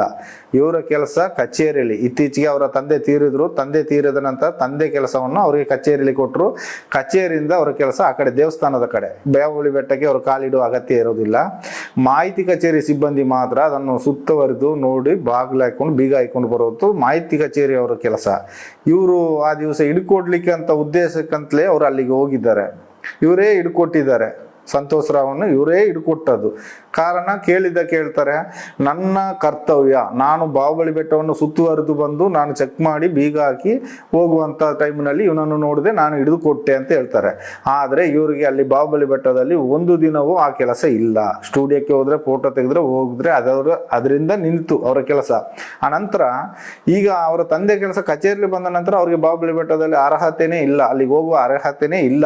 ಕಾರಣ ಬೆಟ್ಟದಲ್ಲಿ ಡ್ಯೂಟಿ ಮಾಡುವವರು ಬೇರೆ, ಇವರೇ ಬೇರೆ. ಇವರು ಕಾರಣಾಂತರದಿಂದ ಅಲ್ಲಿಗೆ ಹೋಗಿದ್ದಾರೆ. ಅಲ್ಲಿ ಯಾಕೆ ಹೋದ್ರು, ಯಾಕೆ ಹಿಡಿದ್ರು ಗೊತ್ತಿಲ್ಲ. ಆದ್ರೆ ಇವ್ರು ಹೇಳೋದು ಒಂದೇ ಕಾರಣ, ನನ್ನ ಡ್ಯೂಟಿ ಅಂತ ಹೇಳ್ತಾರೆ. ಇವರ ಡ್ಯೂಟಿ ಸತ್ಯ ಅಲ್ಲ, ಇವರ ಡ್ಯೂಟಿಯೇ ಅಲ್ಲ. ಧರ್ಮಸ್ಥಳದ ಬೆಟ್ಟದ ಮೇಲೆ ಇವ್ರಿಗೆ ಅಲ್ಲಿ ಜಾಗನೇ ಇಲ್ಲ. ಆದ್ರೆ ಹಾಗಾದ್ರೆ ಡೈಲಿ ಅಲ್ಲಿ ಬೀಗ ಹಾಕ್ಬೇಕಲ್ಲ ಇವ್ರು ಹೋಗಿ, ಯಾಕೆ ಹಾಕುದಿಲ್ಲ? ಡೈಲಿ ಬೀಗ ಹಾಕುದಿಲ್ಲ. ಇನ್ನೊಂದು ಧೀರಜ್ ಕಿಲ್ಲಾ ಅಂತ ಹೇಳ್ತಾರೆ ಅವರು, ಧೀರಜ್ ಕಿಲ್ಲಾ, ಧೀರಜ್ ಜೈನ್ ಅಂತ ಹೇಳ್ತಾರೆ. ಅವರು ವಿಷಯ ಹೇಳ್ಕೊಳ್ಳೋದಾದ್ರೆ, ಅವರು ಬಾಹುಬಲಿ ಬೆಟ್ಟದಲ್ಲಿ ಹೆಚ್ಚು ಬರೋದು ಕಮ್ಮಿ, ಅವ್ರ ಆ ಕಡೆ ಎಲ್ಲ ತಿರುಗಾಟ ಕಮ್ಮಿ. ಹೆಚ್ಚಾಗಿ ಹರ್ಷೇಂದ್ರ ಹೆಗ್ಡೆ ಅಂತಾರಲ್ಲ, ವೀರೇಂದ್ರ ಹೆಗ್ಡೆ ಅವರ ತಮ್ಮನ ಮಗ ನಿಶ್ಚಲ್ ಜೈನ್, ಅವರ ಒಟ್ಟಿಗೆ ಆಟ ಆಡ್ಕೊಂಡು ಓಡಾಡ್ಕೊಂಡು ಅವರೊಟ್ಟಿಗೆ ಇರುವಂಥದ್ದು. ಇವರ ಒಟ್ಟಿಗೆ ಇವರು ಕಲೆಕ್ಷನ್ ಇಟ್ಕೊಂಡದ್ದು ಯಾರು, ಉದಯ್ ಜೈನ್ ಮತ್ತೆ ಮಲ್ಲಿಕ್ ಜೈನ್ ಕಲೆಕ್ಷನ್ ಇಟ್ಕೊಂಡದ್ದು. ಇವರು ಅವರೊಟ್ಟಿಗೆ ಓಡಾಡ್ಕೊಂಡು ಒಡನಾಟದಲ್ಲಿ ಇದು ಮಾಡ್ಕೊಳ್ತಾರೆ. ಹೊರಗಿನ ಪ್ರಪಂಚಕ್ಕೆ ಅವರು ಕಾಣಿಸ್ಕೊಳ್ಳೋದಿಲ್ಲ, ಒಳಗಿನ ಪ್ರಪಂಚಕ್ಕೆ ಅವ್ರು ಇರ್ತಾರೆ ಇವರೊಟ್ಟಿಗೆ. ಇವ್ರ ನಡವಳಿಕೆ ಈ ಥರ ಹೋಗುತ್ತಾ ಇರುತ್ತೆ. ಈ ಹಿಂದೆ ಅದು ಮೊದಲೇ ಚಿನ್ನಯ್ಯ ಅಂತ ಒಬ್ರು ಇದ್ರು, ಹರ್ಷೇಂದ್ರ ಗೇಟ್ ಕೀಪರು. ಅವರು ಕಾರಣಾಂತರದಿಂದ ಕೆಲಸದಿಂದ ನಿಂತ್ಕೊಂಡ್ರು. ಅವ್ರು ನಿಂತದಕ್ಕೆ ಕೊಡುಗೆಯಾಗಿ 10,000 ಅಮೌಂಟನ್ನು ಹರ್ಷೇಂದ್ರ ಕುಮಾರ್ ಹೆಗ್ಡೆ ಅವರು ತಮ್ಮ ತಗೊಂಡೋಗಿ ಕೊಟ್ಟಿರ್ತಾರೆ. ಯಾಕಂದ್ರೆ ಇಷ್ಟು ವರ್ಷ ನನಗೆ ಗೇಟ್ ಕೀಪರ್ ಆಗಿ ನಿಯತ್ತಾಗಿ ಕೆಲಸ ಮಾಡಿರ್ತೀಯ, ನಿರ್ವಹಿರ್ತೀಯ, ಇದು ನನ್ನ ಪ್ರೀತಿಯಿಂದ ಕೊಡುವಂತ ಕೊಡುಗೆ ಅಂತ ಹೇಳಿ ಒಂದು 10,000 ಕೊಟ್ಟು ಅವರನ್ನು ರಿಟೈನ್ ಮಾಡ್ತಾರೆ. ಅದರ ನಂತರ ಅಲ್ಲಿಗೆ ಬರುವವನೇ ಪರಮೇಶ್ವರ ಅಂತ. ಪರಮೇಶ್ವರ ಬಂದು ಅವ್ನು ಗೇಟ್ ಕೀಪರ್ ಆಗಿರ್ತಾನೆ. ಇವರ ಹೆಗ್ಡೆ ಅವರ ತಮ್ಮನ ಗೇಟ್ ಕೀಪರ್ ಅಂದ್ರೆ ಸಣ್ಣದನಿಗಳಿಗೆ ಒಂದು ಗೇಟ್ ಕೀಪರ್ ಆಗಿ ಇರ್ತಾನೆ. ಯಾಕಂದ್ರೆ ಬಡ ಮಕ್ಕಳು ಹೆಂಗಸರು ಹೊರ ಜಗತ್ತಿನಿಂದ, ಈಗ ಅಂದ್ರೆ ಬ್ಯಾಂಗ್ಳೂರ್, ಮೈಸೂರು ಈ ತರ ಎಲ್ಲ ಬೇರೆ ಕಡೆ ಹುಬ್ಳಿ ಧಾರವಾಡ ಎಲ್ಲ ಬರ್ತಾರೆ. ಕೆಲವರು ಸಮಸ್ಯೆ ಕಷ್ಟಗಳನ್ನ ಹೇಳ್ಕೊಳ್ಳೋಕೆ ಒಂಟಿ ಹೆಂಗಸರುಗಳು ಬರ್ತಾರೆ ನೋಡಿ. ಆ ಹೆಂಗಸರನ್ನ ಇವನು ಟಾರ್ಗೆಟ್ ಮಾಡೋದು ಇವನು ಕೆಲಸ. ಹೆಗ್ಡೆ ಅವರ ತಮ್ಮನಲ್ಲಿ ಅಂದ್ರೆ ಹರ್ಷೇಂದ್ರ ಹೆಗ್ಡೆ ಅವ್ರ ಹತ್ರ ಕಷ್ಟಗಳನ್ನ ಹೇಳ್ಕೊಳ್ಳುವಾಗ ಇವನ್ ನೋಟೇದ್ ಮಾಡೋದು, ಹೊರಗೆ ಕರೆದು ಮಾತಾಡೋದು, ಏನು ಅವ್ರಿಗೆ ಗಂಡಂದಿರಿಲ್ಲ ಆ ತರದ ಪರಿಸ್ಥಿತಿ ಎಲ್ಲ ನೋಡ್ಕೊಂಡು ಒಂದು ಹೆಂಗಸನು, ನಾನು ಈ ಕಡೆ ಟಾಯ್ಲೆಟ್ ತೊಳಿತಾ ಇದ್ದೆ, ಜೆಂಟ್ಸ್ ಟಾಯ್ಲೆಟ್, ಇವ ಲೇಡೀಸ್ ಟಾಯ್ಲೆಟ್ ಒಳಗಡೆಯಿಂದ ಬಂದ. ನಾನು ಹೊರಗಡೆ ಬಂದು ನೋಡು, ನೀನ್ ಯಾಕೆ ಅಲ್ಲಿ ಹೋದೆ ಅಂತ ಕೇಳುವಾಗ, ಇಲ್ಲ ಮಾರೆ ಬಲ್ಪ್ ಪೀಸ್ ಹೋಯ್ತು, ನಾನು ಬಲ್ಪ್ ಹಾಕ್ಲಿಕ್ಕೆ ಹೋದೆ ಅನ್ನ. ಬಲ್ಪ್ ಹಾಕ್ಲಿಕ್ಕೆ ಎಲೆಕ್ಟ್ರಿಷಿಯನ್ ಇದ್ದಾರೆ, ಇವನ್ ಯಾಕೆ ಲೇಡೀಸ್ ಟಾಯ್ಲೆಟ್ ಅಲ್ಲಿ ಹೋದ ಅಂತ ಹೇಳಿ ನನಗೆ ಡೌಟ್ ಬಂತು. ಅವ ಹೋದ ನಂತರ ಆ ಬಂದ ಹಿಂಗ್ಸನ್ನು ಹಿಡ್ಕೊಂಡೆ, ನಾನು ಬಿಡ್ಲಿಲ್ಲ. ಯಾಕೆ ಅವ ಒಳಗೆ ಬಂದ, ಏನು ವಿಷಯ ಹೇಳಿ ನನ್ನ ಹತ್ರ ಹೇಳಿ, ಏನು ಎದುರುಬೇಡಿ, ಹೇಳಿ, ಅಣ್ಣನಾಗೆ ತಮ್ಮನಾಗೆ ತಿಳ್ಕೊಂಡು ಹೇಳಿ ಅಂತ ಹೇಳಿದೆ. ಆಗ ಆ ಹಿಂಗ್ಸಿ ಹೇಳ್ದಂಥ ಮಾತು ನನಗೆ ಭಾರಿ ಸಂಕೋಚಕರವಾದ ವಿಷಯ ಆಯಿತು. ಕಾರಣ ಏನಂದ್ರೆ, ಆ ಹೆಂಗ್ಸ್ ಹೇಳ್ತಲಾಗ ಕೈಯಲ್ಲಿ ಮಾಡ್ಬಿಟ್ಟು ಹೋದ್ರಣ್ಣ, ಕೈಯಲ್ಲಿ ಮಾಡೋದು ಅಂತ ಹೇಳಿದ್ರು. ಅವಳ ಭಾಷೆ ನನಗೆ ಅರ್ಥ ಆಗಲಿಲ್ಲ. ಕೈಯಲ್ಲಿ ಮಾಡಿದ್ರು ಅಂತೆ, ಕೈಯಲ್ಲಿ ಮಾಡ್ಬಿಟ್ಟು ಹೋಯ್ತಾ ಇದ್ದಾನಂತೆ ಅವನು ಕೈಯಲ್ಲಿ ಮಾಡ್ಬಿಟ್ಟು ಹೋಯ್ತಾನಂತಂದ್ರೆ ಅದು ಕೆಟ್ಟ ಅಪಾರ್ಥದ ಮಾತು. ಅದನ್ನು ನ್ಯಾಯಾಲಯ ಮುಂದೆ ನಾನು ಹೇಳ್ಕೊಳ್ಳೋಕೆ ಇಷ್ಟಪಡಲ್ಲ. ನ್ಯಾಯಾಧೀಶರಿಗೆ ಗೊತ್ತಾಗಬೇಕು. ನೀವೇ ತಿಳ್ಕೊತೀರಿ ಸ್ವಾಮಿ, ನೀವೇ ಇದಕ್ಕೆ ಉತ್ತರ ನೀಡಬೇಕು. ಯಾಕಂದ್ರೆ ಆ ಥರ ಅವನು ಗೇಟ್ ಕೀಪರ್ ಆಗಿದ್ದಾನೆ. ಈಗ ಅವನ ಗೇಟ್ ಕೀಪರ್ ಉದ್ಯೋಗದಿಂದ ನಿವೃತ್ತಿ ಮಾಡಿದಾರೋ ಏನೋ, ಅವನಿಗೆ ಇಲ್ಲ ಅಲ್ಲಿಗ ಬೇರೊಬ್ರು ಸತೀಶ್ ಅಂತ ಈಗ ಗೇಟ್ ಕೀಪರ್ ಇದ್ದಾರೆ. ಯಾರಿಗೆ? ಹರ್ಷೇಂದ್ರ ಕುಮಾರ್ ಅವ್ರಿಗೆ. ಈಗ ಅವ ಪರಮೇಶ್ ಇಲ್ಲ ಅಲ್ಲಿ ಈ ಜಾಗದಲ್ಲಿ. ಪ್ರಕೃತಿ ಚಿಕಿತ್ಸಾಲಯ ಎದುರಿಗೆ 2 ಕ್ಯಾಮ್ರಾ ಇಟ್ಟಿರ್ತಾರೆ ದ್ವಾರದಲ್ಲಿ, 2 ಫೋಕಸ್. ಆಪೋಸಿಟ್ ಅಲ್ಲಿ ಬಸ್ ಸ್ಟಾಪ್ ಇರುತ್ತೆ. ಆ ಬಸ್ ಸ್ಟಾಪ್ನಲ್ಲಿ 2 ಸೈಡ್ ಕ್ಯಾಮ್ರಾ ಫಿಕ್ಸ್ ಮಾಡಿರ್ತಾರೆ. ಆ ಕ್ಯಾಮ್ರಾ ಮಣ್ಣ ಸಂಕದವರೆಗೂ ರೆಕಾರ್ಡ್ ಆಗುತ್ತಾ ಇರುತ್ತೆ. ಯಾಕಂದ್ರೆ ನಾವಲ್ಲಿ ಕೆಲಸ ಮಾಡುವಾಗ, ಗೂಡಿಸುವಾಗ, ಬೆಂಕಿ ಕೊಡುವಾಗ, ಸುಣ್ಣ ಹೊಡೆಯೋದಿದ್ರೆ, ಏನೇ ಕೆಲಸ ಮಾಡಿದ್ರು ಅಲ್ಲಿಂದಲೇ ನೇತ್ರಾವತಿ ಸ್ನಾನ ಘಟಕದ ಆಫೀಸಿನಲ್ಲಿ ಟಿವಿಯಲ್ಲಿ ನೋಡ್ಬೋದು. ಆ ರೀತಿ ಒಂದು ಇದಿರುತ್ತೆ. ಮತ್ತೆ ಈ ಕಡೆ ತಗೊಂಡ್ರೆ ಆ ಟರ್ನ್ವರೆಗೂ ರೆಕಾರ್ಡ್ ಆಗುತ್ತಾ ಇರುತ್ತೆ. ಆ ಬಸ್ ಸ್ಟ್ಯಾಂಡಲ್ಲಿ ಇದ್ದದ್ದು, ಆ ಬಸ್ ಸ್ಟ್ಯಾಂಡಲ್ಲಿ ಇದ್ದ ಕ್ಯಾಮರಾ, 2 ಕ್ಯಾಮರಾವನ್ನು ಈ ಕೇಸಿನಲ್ಲಿ ಇದನ್ನು ಫುಲ್ ಬಸ್ ಸ್ಟ್ಯಾಂಡನ್ನೇ ಕಾಣದೆ ಮಾಯ ಮಾಡಿ ಬಿಟ್ಟಿದ್ದಾರೆ. ಬಸ್ ಸ್ಟ್ಯಾಂಡೇ ಇಲ್ಲ. ಬಸ್ ಸ್ಟ್ಯಾಂಡು ಅಷ್ಟು ಚಂದದ ಬಸ್ ಸ್ಟ್ಯಾಂಡು ಕ್ಯಾಮ್ರಾ ಸಮೇತ ಇದ್ದದನ್ನು ಆ ಬಸ್ ಸ್ಟ್ಯಾಂಡನ್ನು ತೆಗೆದು ಬಿಟ್ಟಿದ್ದಾರೆ. ಈಗ ಬಸ್ ಸ್ಟ್ಯಾಂಡೇ ಇಲ್ಲ ಅಲ್ಲಿ. ಅಷ್ಟು ಸ್ವಚ್ಛತೆ ಇದ್ದ ರೋಡನ್ನು ಹಾಗೆ ಮಾಡಿಬಿಟ್ಟಿದ್ದಾರೆ. ಅಷ್ಟು ಪ್ರಕೃತಿ ಚಿಕಿತ್ಸಾಲಯ ಹಿಂಬದಿ ಗೇಟಲ್ಲಿ ಆ ಕಡೆಯಿಂದ ಬಂದರೆ, ಜೋಡಿಸ್ತಾನ ಮಾರ್ಗದಿಂದ ಆಚೆ ಬದಿಯಿಂದ ಬಂದರೆ ಬ್ಯಾಕ್ ಗೇಟ್, ಹಿಂದೆಗಡೆ ಒಂದು ಗೇಟ್ ಇದೆ. ಅದರಲ್ಲಿ ಕೆಲಸದವರು, ಮಹಿಳೆಯರೆಲ್ಲ ಅದರಲ್ಲಿ ಓಡಾಟ ಇತ್ತು. ಹೆಂಗಸರೆಲ್ಲ ಬಂದರೆ ಆ ಗೇಟ್ನಿಂದ ಬಂದು ಪ್ರಗತಿ ಚಿಕಿತ್ಸಾಲಯಲ್ಲಿ ಕೆಲಸ ಮಾಡ್ತಾ ಇದ್ರು. ಆ ಮಾರ್ಗದಲ್ಲಿ ಮುಖ್ಯವಾದವರು ಅಂದರೆ ಧೀರಜ್ ಕಿಲ್ಲಾ ಇರ್ಬೋದು, ಮಲ್ಲಿಕ್ ಜೈನ್ ಇರ್ಬೋದು, ಉದಯ್ ಜೈನ್ ಇರ್ಬೋದು, ಅವರೆಲ್ಲ ಅಲ್ಲಿ ಆ ಕಡೆ ಮನೆ ಪಕ್ಕ ಇರೋದ್ರಿಂದ ಆ ಕಡೆಯಿಂದ ಬರ್ತಾ ಹೋಗ್ತಾ ಇದ್ರು. ಆ ಗೇಟನ್ನು ಈ ಕೇಸ್ ಆದ ನಂತರ ಅದನ್ನು ಕ್ಲೋಸ್ ಮಾಡಿಬಿಟ್ರು. ಈ ಕೇಸು ಬಂದ ತಕ್ಷಣವೇ ಆ ಗೇಟನ್ನು ಅಲ್ಲಿ ಕ್ಲೋಸ್ ಮಾಡಿದ್ರು. ಅಲ್ಲಿ ಬೀಗ ಹಾಕಿ ಒಂದು ಜಂಕ್ ಸೀಟನ್ನು ಇಟ್ಟುಬಿಟ್ರು. ಆ ಗೇಟಿನ ಎದುರುಗಡೆ ಒಂದು ಮನೆ ಇದೆ. ಆ ಮನೆಯಲ್ಲಿ ವಾಸ ಇದ್ರು, ಒಂದು ಕುಟುಂಬ ವಾಸ ಇತ್ತು. ವಾಸ ಇರಬೇಕಾದ್ರೆ ಆ ಕುಟುಂಬದ ಯಜಮಾನ ಅವನು ತೀರ್ಕೊಂಡ. ಅವನನ್ನು ಆ ಮನೆ ಬದಿಯಲ್ಲೇ ನಮ್ಮನ್ನು ಸುಟ್ಟಾಕಿಸಿದ್ರು. ಕಟ್ಟಿಗೆಯನ್ನು ತಗೊಂಡೋಗಿ ಇಟ್ಟು ಅವನನ್ನು ನಾವೇ ಸುಟ್ಟಾಕಿದ್ವಿ. ಧರ್ಮಸ್ಥಳದ ಟ್ರ್ಯಾಕ್ಟರ್ನಲ್ಲಿ ಕಟ್ಟಿಗೆ ತಗೊಂಡೋಗಿ ಕಟ್ಟಿಗೆಯನ್ನು ಇಟ್ಟು ನಾವು ಸುಟ್ಟು ಹಾಕಿದ್ವಿ. ಕಾರಣ ಆ ಜಾಗ ಧರ್ಮಸ್ಥಳಕ್ಕೆ ಬೇಕು, ಅದಕ್ಕಾಗಿ ಅವನನ್ನು ಅಲ್ಲಿ ಸುಟ್ಟು ಹಾಕಿದ್ರು. ಅದರ ನಂತರ ಅದರ ಮುಂಚೆನೆ ಅಲ್ಲಿದ್ದ ಜಾಗವನ್ನು ಅವರಿಗೆ ವಶೀಕರಣ ಮಾಡಿಕೊಂಡಿದ್ದಾರೆ. ಇದು ನನಗೆ ಗೊತ್ತಿದ್ದ ಮಾಹಿತಿ. ಒಂದಿನ ನಾನು ಊರಿಗೆ ಹೋಗಿದ್ದೆ, ನಡುರಾತ್ರಿ ಬಾಲಕೃಷ್ಣ ಮ್ಯಾನೇಜರ್ ಫೋನ್ ಮಾಡಿ, ಎಲ್ಲಿ ಹೋಗಿದ್ದೆ, ಎಲ್ಲಿ ಸತ್ತಿದ್ದೀನಿ ನೀನು ಮಾರೆ, ಇಲ್ಲಿ ಎರ ಬಿದ್ದರೆ ತೆಗಿಲಿಕ್ಕೆ ಜನ ಇಲ್ಲ, ನಾಯಿ ಸತ್ರ ತೆಗಿಲಿಕ್ಕೆ ಜನ ಇಲ್ಲ, ಕಸ ಗುಡಿಸೋರು ಯಾರು, ನಿನ್ನಷ್ಟಿಗೆ ನಿನ್ನ ಇಷ್ಟಕ್ಕೆ ರಜೆ ಮಾಡಿ ಹೋದರೆ ಯಾರು ಕೇಳಿ ರಜೆ ಮಾಡಿದೆ ಅಂತ ಕೇಳಿದರು. ಕೇಳುವಾಗ ನಾನು ಬಾಲಕೃಷ್ಣ ಮ್ಯಾನೇಜರ್ ಹತ್ರ ಹೇಳಿದೆ, ಚಂದ್ರಶೇಖರ್ ಭಟ್ರ ಹತ್ರ ಕೇಳಿದ್ದೀನಿ ಸರ್ ಅಂತ. ಕೂಡಲೇ ಅವರು ನನಗೆ ಫೋನ್ ಮಾಡಿದರು, ನೀ ಬೇಗ ಬರೋದಾದರೆ ಬಂದು ಕೆಲಸಕ್ಕೆ ಸೇರು, ಇಲ್ಲಾಂದರೆ ನಿನ್ನ ಮನೆಗೆ ರೂಮ್ಗೆ ಬೀಗ ಹಾಕ್ತಾರೆ, ನಿನಗೆ ಕೆಲಸ ಇಲ್ಲ, ಎಲ್ಲ ಬೈತಾರೆ, ಬೇಗ ಬಾ ಅಂತ ಹೇಳಿದರು. ನಾನು ಆ ಕೂಡಲೇ ಹೊರಟು ಬಂದೆ. ಬರಬೇಕಾದ್ರೆ ಒಂದು 10 ಗಂಟೆ ಸಮಯ ಇರಬೇಕು ಬೆಳಿಗ್ಗೆ. ಅಷ್ಟೊತ್ತಿಗೆ ಒಂದು 2-3 ವ್ಯಾನ್ 4-5 ವ್ಯಾನ್ ಬಂತು. ವ್ಯಾನ್ನಲ್ಲಿ ನಾಯಿ ಎಲ್ಲ ಕರ್ಕೊಂಡು ಬಂದರು. ಕರ್ಕೊಂಡು ಬರುವಾಗ ಅಲ್ಲಿ ಏನೋ ಇದೆ ಅಂತ ಗೊತ್ತಾಯಿತು. ಹೋದೆ. ಅಷ್ಟಾಗುವಾಗ ನನಗೆ ಗೊತ್ತಾಯಿತು ಅದು ಸೌಜನ್ಯನ ಶವ ಅಂತ ಮತ್ತೆ ಗೊತ್ತಾಯಿತು. ಇವಾಗ ಬಂದವರು ಮಂಗಳೂರಿಂದ ಪೊಲೀಸ್ನವರು ಯಾರು ಬಂದರು ಈ ಕಾರ್ನಲ್ಲಿ, ಇವರೆಲ್ಲ ಯಾರು ಡೆಡ್ ಬಾಡಿ ಇದ್ದ ಜಾಗಕ್ಕೆ ಹೋಗಲಿಲ್ಲ. ಬೆಳ್ತಂಗಡಿ ಪೊಲೀಸು, ಧರ್ಮಸ್ಥಳ ಪೊಲೀಸ್ ಮಾತ್ರ ಡೆಡ್ ಬಾಡಿ ಹತ್ರ ನಿಂತು, ಅಲ್ಲದೆ ಇವರೆಲ್ಲ ರೋಡ್ನಿಂದ ಹೊರಗಡೆ ನಿಂತ್ಕೊಂಡ್ರು. ಮತ್ತೆ ಇವರು ಏನು ಮಾಡಿದ್ರು, ಅರ್ಧ ಗಂಟೆ 1/4 ಗಂಟೆ ಕಾರ್ಯಾಚರಣೆ ಮಾಡಿ ಪೊಲೀಸ್ನವರು ನಾಯಿ ಕರ್ಕೊಂಡು ಹೊರಟರು. ಮತ್ತೆ ಡೆಡ್ ಬಾಡಿ ತಗೊಂಡು ಹೋದ್ರು. ಆನಂತರ ಗೊತ್ತಾಯಿತು ಡೆಡ್ ಬಾಡಿ ಸೌಜನ್ಯದು ಅಂತ. ಅದರ ನಂತರ ನೋಡಿದರೆ ಹಿಂದೆನೇ ಬಾಲಕೃಷ್ಣ ಪೂಜಾರಿ ಅಂತ ಇದ್ದಾರೆ, ಅವರು ಸೌಜನ್ಯನ ತಾಯಿಯನ್ನು ಕರ್ಕೊಂಡೋಗಿ ಬೆನಕ ಹಾಸ್ಪಿಟ್ಲಲ್ಲಿ ಕೂಡಿ ಹಾಕಿದರು. ಇವಳು ಅಸ್ವಸ್ಥಲಾಗಿದ್ದಾಳೆ, ಮಾನಸಿಕ ಆಗಿದ್ದಾಳೆ, ಇವಳನ್ನು ಯಾವುದೇ ಕಾರಣಕ್ಕೂ ಹೊರಗೆ ಬಿಡಬೇಡಿ ಅಂತೇಳಿ ಅಲ್ಲಿ ಕೂಡಿ ಹಾಕಿದರು. ಅವ್ರ ತಂದೆಯನ್ನು ಸಾಕ್ಷಿ ಹೇಳಲಿಕ್ಕೆ ಅಂತ ಹೇಳಿ ಬೆಳ್ತಂಡಿ ಪೊಲೀಸ್ ಸ್ಟೇಷನ್ಗೆ ಕರ್ಕೊಂಡು ಹೋದರು. ಸರಿ, ಅದ್ರ ನಂತರ ಏನಾಯಿತು ನನಗೆ ಗೊತ್ತಾಗಲಿಲ್ಲ. ನಾನು ಇಲ್ಲಿ ಕೆಲಸ ಮಾಡಿ ನನ್ನಷ್ಟೇ ಕೆಲಸ ಎಲ್ಲ ಮುಗಿಸಿ ಒಂದು 11 ಗಂಟೆ ಆಗುವಾಗ ನಾವು ಹೋಗಿ ನೋಡಿ ಬರುವಪ್ಪ ನಮ್ಮೂರ ಹೆಣ್ಣು ಮಕ್ಕಳು ಹೇಗೆ ಏನು ಅಂತ ನೋಡುವಂತ ಹೋಗುವಾಗ ಅಲ್ಲಿ ರಸ್ತೆಯಲ್ಲಿ ಬೆದರು ಬೊಂಬೆಲ್ಲ ಇಟ್ಟು ಬ್ಯಾರ್ಲು ಇದೆಲ್ಲ ಡ್ರಮ್ ಎಲ್ಲ ಇಟ್ಟಿದ್ರು. ಯಾವುದೇ ಹೆಣ ಹೋದ್ರು ಆ ಥರ ಇಡೋದಿಲ್ಲ. ಈ ಹೆಣಕ್ಕೆ ಮಾತ್ರ, ಈ ಡೆಡ್ ಬಾಡಿ ಕೊಂಡೋಗುವಾಗ ಮಾತ್ರ ಆ ಥರ ಇಟ್ಟಿದ್ದಾರೆ. ಮತ್ತೆ ಅಲ್ಲಿ ಹೋಗಿ ನೋಡುವಾಗ ಕನ್ನಡಿ ಎಲ್ಲ ಬಂದಾಗಿದೆ, ಕನ್ನಡಿ ಸಮೇತ ಓಪನ್ ಇಲ್ಲ. ಸರಿ, ನಾವು ನೋಡುವಾಗ ಅಲ್ಲಿ ರೂಮ್ ಬಾಯ್ನವರು 4-5 ಜನ ಇದ್ದಾರೆ, ಮತ್ತೆ ಧರ್ಮಸ್ಥಳ ಪೊಲೀಸೇ ಅಲ್ಲಿ ಇದ್ರು. ನಾನು ನೋಡ್ಕೊಂಡು ನನ್ನ ಅಷ್ಟಿಗೆ ಬಂದೆ. ಯಾಕಂದರೆ ನಾನು ಏನೇ ತೆಗೆದ್ರಿಂದ ನನ್ನನ್ನು ಏನು ಕೇಳಲಿಲ್ಲ, ನಾನು ಅಷ್ಟಿಗೆ ಹೋಗಿ ಬಂದೆ.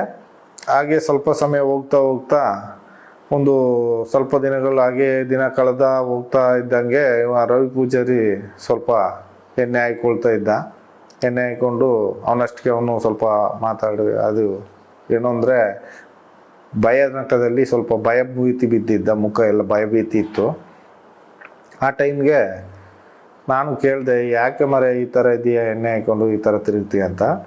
ಅಲ್ಲಿ ನೆಸ್ಕಾಫಿ ಅಂಗಡಿಯವರು ಇದ್ದರು. ಅವ್ರ ಹತ್ರ ಒಂದು 2-3 ಸಾವಿರ ರೂಪಾಯಿ ದುಡ್ಡು ಇವನು ಸಾಲ ಕೊಟ್ಟಿದೆ ಅಂತ ಅವನೇ ಹೇಳಿದ ನನ್ನ ಹತ್ರ. ಮತ್ತು ಮನೆಯಲ್ಲಿ ಒಂದು 8,000 ದುಡ್ಡು ಕೊಟ್ಟು ಬಂದಿದ್ದೇನೆ ಅಂತ ಹೇಳ್ದ. ಇಷ್ಟು ದುಡ್ಡು ಎಲ್ಲಿಂದ ಬಂತು ಮಾರೆ ಅಂತ ನಾನು ಕೇಳಿದೆ.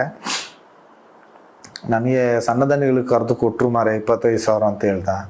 ಮತ್ತು ಹೋಗಿ ಮಾರೆ, ಸಣ್ಣದನಿಗಳು ಮದುವೆ ಆದವ್ರಿಗೆ ಮಾತ್ರ ಸಾಲ ಕೊಡೋದು, ನಿನಗೆ ಮದುವೆ ಆಗಿಲ್ಲ, ನಿನಗೆ ಯಾಕೆ ಸಾಲ ಕೊಡ್ತಾರೆ ಅಂತ ಹೇಳುವಾಗ, ಹೋಗು ಮಾರೆ ನಿನಗೆ ಎಂತ ಗೊತ್ತು, ನಿನ್ನ ಕೆಲಸ ನೋಡು ಹೋಗು ಅಂತ ಹೇಳಿದ. ಮತ್ತೆ ಯಾಕೆ ಮಾರೆ ಇಷ್ಟು ಟೆನ್ಷನಲ್ಲಿ ಇದೆಯಾ, ಏನಾಯ್ತು ಏಕೆ ಅಂತ ಹೇಳುವಾಗ ಭಯಭೀತನಾಗೆ ಇದ್ದ. ಪಾಪ ನನಗೆ ಅವ್ನು ನೋಡುವಾಗ ಬೇಜಾರಾಗ್ತಾ ಇತ್ತು. ಇಷ್ಟು ದಿವಸದಲ್ಲಿ ನಾನು ಆ ಥರ ಅವನ ಬೇಜಾರಿನಲ್ಲಿ ನಾನು ನೋಡಲಿಲ್ಲ. ಚಂದದಲ್ಲಿ ನಕ್ಕೊಂಡು ಖುಷಿಯಲ್ಲಿ ಇರ್ತಿದ್ದ, ಹಾಗೆ ದೆವ್ವ ಬಡ್ದಾಗೆ ಇದ್ದ.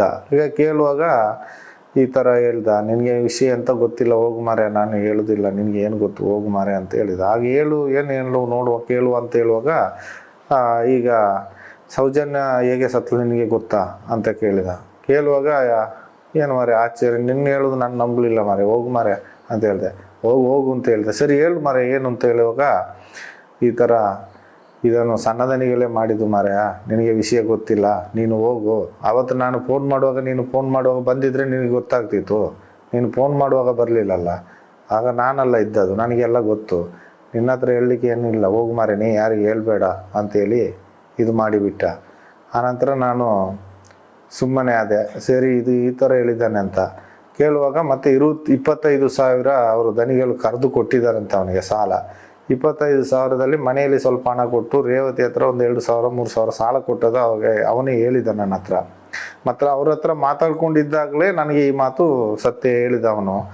ಹೇಳಿದ ನಂತರ ನನಗೆ ಸ್ವಲ್ಪ ತುಂಬ ಫೀಲಿಂಗ್ ಆಯಿತು, ಭಾರಿ ಬೇಜಾರಾಯಿತು, ಈ ಥರ ಆಯ್ತೆ ಅಂತ. ಅಷ್ಟು ಚಿಂತನೆ ಮಾಡುವಾಗಲೇ ಅವನು ಮರುದಿವಸ ಹ್ಯಾಂಗಿಂಗ್ ಮಾಡ್ಕೊಂಡ ಅಂತ ಸುದ್ದಿ ಹೇಳ್ತಾರೆ.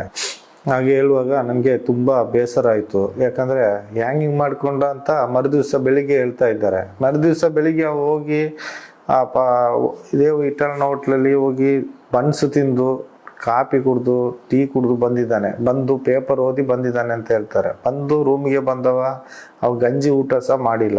ಆ ತಕ್ಷಣ ಬೆಳಗಿನ ಜಾವ 7-7:30 ಇರ್ಬೋದು. ಅಷ್ಟೊತ್ತಾಗುವಾಗ ಅವನನ್ನು ಹ್ಯಾಂಗಿಂಗ್ ಮಾಡ್ಕೊಂಡು, ಆಗ ನಾವು ಪರಕೆ ತಗೊಂಡು ಹೋಗ್ತಾ ಇದ್ವಿ ಗುಡಿಸ್ಲಿಕ್ಕೆ. ನಮ್ಮನ್ನು ಸಮೇತ ಒಳಗೆ ಬಿಡಲಿಲ್ಲ ಅಂತ ಹೇಳಿದರು. ನಮ್ಮನ್ನು ಬಿಡಲಿಲ್ಲ ಅಂತ ಹೇಳುವಾಗಲೇ ನನಗೆ ತುಂಬ ಬೇಸರ ಆದ ಸಂಗತಿ ಅಂದರೆ ಅವತ್ತು ತುಂಬ ಬೇಸರ ಆಯಿತು. ಯಾಕಂದರೆ ನನ್ನೊಟ್ಟಿಗೆ ಇದ್ದವ ನನ್ನ ಫ್ರೆಂಡು ಒಂದು ನೋಡಲಿಕ್ಕೆ ಒಳಗೆ ಬಿಡಲಿಲ್ಲ. ಅಷ್ಟು ಪಕ್ಕ ಇಳಿಸಿ ಅವನನ್ನು ಇದು ಮಾಡಿದರು. ಹ್ಯಾಂಗಿಂಗು ಮಾಡಿದ್ದು ನನಗೆ 2 ಜನರ ಮೇಲೆ ಸಂಶಯ ಇದೆ. ಅದನ್ನು ನಾನು ಹೇಳಲಿಕ್ಕೆ ಇಷ್ಟಪಡೋದಿಲ್ಲ. ಯಾಕಂದರೆ ಅವರ ರೂಮ್ ಬಾಯ್ನವರೇ ಮಾಡಿದ್ದಾರೆ. ಯಾಕೆಂದರೆ ರಾಧಾಕೃಷ್ಣ ಇರ್ಬೋದು, ಯೋಗೇಶ ಇರ್ಬೋದು, ಇದ್ದರು ಆ ಟೈಮಿನಲ್ಲಿ. ಅವರೆಲ್ಲ ಬೈತಾ ಇದ್ರು ಅವನನ್ನು. ಯಾಕೆ ಅದನ್ನು ನಾನು ಫಾಲೋ ಮಾಡಿಕೊಂಡೇ ಇದ್ದೆ. ಯಾಕಂದರೆ ಇವರು ಯಾರೋ ಮಾಡಿ ಅವನನ್ನು ಇಷ್ಟು ಚಿಕ್ಕ ಕಂಬಿಯಲ್ಲಿ ಕಟ್ಟಾಕಿ ನ್ಯಾನಿಂಗ್ ಮಾಡಲಿಕ್ಕೆ ಸಾಧ್ಯನೇ ಇಲ್ಲ. ಅದನ್ನು ಪೊಲೀಸ್ ಬರೋ ಮುಂಚೆ ಇಳಿಸಿ ಸದ್ದೇ ಇಲ್ಲದೆ ಕೊಂಡೋಗಿ ಮನೆಗೆ ಇಟ್ಟು ಬಂದಿದ್ದಾರೆ. ಹಾಗೆ ಮಾಡಿ ಅವನ ಸದ್ದೇ ಇಲ್ಲ, ಅವನ ಏನಾದ, ಹೇಗೆ ಮಾಡಿದ್ರು, ಎಂಥದ್ದು ಸದ್ದೆ ಸುಳಿವೇ ಇಲ್ಲದಾಗೆ ಮಾಡಿಬಿಟ್ರು. ಅವನು ಸತ್ತ ನಂತರ ನನಗೆ ತುಂಬ ಬೇಸರ ಆಯಿತು. ಅದೇ ದುಃಖದಲ್ಲಿ ನನಗೆ ಭಯ ಬರಲಿಕ್ಕೆ ಕಾರಣ. ಈಗ ಅಷ್ಟು ಒಂದು ರೂಮ್ ಬಾಯನ್ನು ಹೊರಗಡೆ ಕಾಡಿನಲ್ಲೋ ಅಲ್ಲ ನದಿ ತೀರದಲ್ಲೋ ಕಾಲು ಜಾರಿ ಬಿದ್ದು ಸತ್ತ ಅಂತಂದರೆ ನಾವು ನಂಬೋದು. ಇದು ಅವನು ಮಲಗುವ ಕೋಣೆಯಲ್ಲೇ ಹ್ಯಾಂಗಿಂಗ್ ಮಾಡ್ಕೊಂಡು ಸಾಯ್ತಾನೆ ಅಂದರೆ ಹಾಡಗಳಲ್ಲಿ ಯಾರು ನಂಬಲಿಕ್ಕೆ ಸಾಧ್ಯ ಇಲ್ಲ. ಈಗ ಕತ್ಲೆಗಾದರೆ ನಿದ್ದೆ ಮಾಡುವಾಗ ಸಾಯ್ತಾನೆ ಅಂತ ಹೇಳ್ಬೋದು, ಏನಾದರೂ ಒಂದು ಕಾರಣ ಹೇಳ್ಬೋದು. ಹಾಡು ಹಗಲಲ್ಲಿ 7-7:30 ಗಂಟೆಗೆ ಅವನು ಹ್ಯಾಂಗಿಂಗ್ ಮಾಡ್ತಾನೆ. ಅದು ಟಿಫನ್ ಮಾಡ್ಕೊಂಡು ಹೋಗಿ ಹ್ಯಾಂಗಿಂಗ್ ಮಾಡ್ತಾನೆ ಹಂಗಂತೇಳಿ ಪ್ರಚಾರ ಮಾಡ್ತಾರೆ, ಹ್ಯಾಂಗಿಂಗ್ ಮಾಡಿದ್ದಾನಂತ. ನಾನು ಹೇಳ್ತೀನಿ, ಸತ್ಯವಾಗಿ ಅವನು ಹ್ಯಾಂಗಿಂಗ್ ಮಾಡುವಂಥ ಪರಿಸ್ಥಿತಿಯೇ ಇಲ್ಲ. ಅಷ್ಟು ಒಳ್ಳೆ ಹುಡುಗ. ಈ ವಿಷಯ ಹೊರಗೆ ಬಂದ ತಕ್ಷಣವೇ ಅವನನ್ನು ಕೊಂದಾಕಿಬಿಟ್ರು. ಹೀಗೆ ಕೆಲವು ಸಾಕ್ಷಿಗಳನ್ನು ಕೊಂದಾಕಿಬಿಟ್ಟಿದ್ದಾರೆ, ಕೆಲವೊಂದು ಜನರನ್ನು ಸಾಯಿಸಿಬಿಟ್ಟಿದ್ದಾರೆ, ಸಸ್ಪೆನ್ಸಲ್ಲೇ ಮುಗಿಸಿಬಿಟ್ಟಿದ್ದಾರೆ. ಇದು ನಮಗೆ ಅರಿವಾಯಿತು, ಇದ್ರ ಅರಿವಾಯಿತು. ಇನ್ನು ನಮ್ಮನ್ನು ಕೊಲ್ಲಲಿಕ್ಕೆ ಹೆಚ್ಚು ದಿನ ಇಲ್ಲ. ನಾವು ಬದುಕಿದರೆ ಎಲ್ಲಿಯಾದರೂ ಭಿಕ್ಷೆ ಎತ್ತು ಬದುಕುವ.